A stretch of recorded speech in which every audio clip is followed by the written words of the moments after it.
কোন নামাজ কত রাকাত? পবিত্র ফজরের নামাজ সুন্নতে মুআক্কাদা 2 রাকাত পড়তে হবে, ফরজ 2 রাকাত পড়তেই হবে।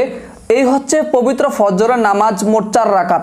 অতঃপর পবিত্র জোহরের নামাজ সুন্নতে মুআক্কাদা 4 রাকাত পড়তে হবে, ফরজ 4 রাকাত পড়তেই হবে, সুন্নতে মুআক্কাদা 2 রাকাত পড়তে হবে এবং নফল 2 রাকাত পড়লে সওয়াব, না পড়লে গুনাহ নাই। পবিত্র জোহরের নামাজ সর্বমোট 12 রাকাত। পবিত্র আসরের নামাজ সর্বপ্রথম সুন্নতে জায়েদা 4 রাকাত পড়লে সওয়াব, না পড়লে গুনাহ নাই। পবিত্র আসরের ফরজ নামাজ হচ্ছে মোট 4 রাকাত, পড়তেই হবে এটা।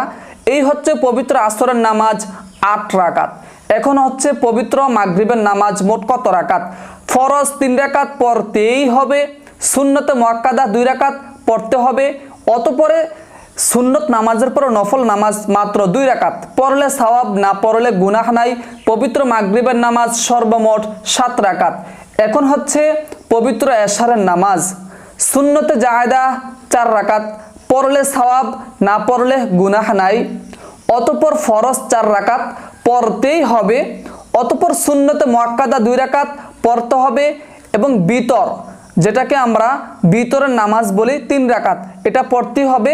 বিতরের নামাজ হচ্ছে ওয়াজিব, ওয়াজিব নামাজ কিন্তু তরক করা যাবে না। অতএব পবিত্র বিতরের নামাজ যেহেতু ওয়াজিব, এই 3 রাকাত নামাজ আমাদের পড়তেই হবে। এই বিতরের নামাজের পর হচ্ছে পবিত্র নফল নামাজ। এই নফল নামাজ যদি মনে চায় পড়তে পারবেন, যদি না মনে চায় না পড়লে কোনো সমস্যা নেই। পবিত্র এশারের নামাজ হচ্ছে মোট 15 রাকাত। দর্শক, এই 5 ওয়াক্ত নামাজ সর্বমোট হচ্ছে মাত্র 46 রাকাত।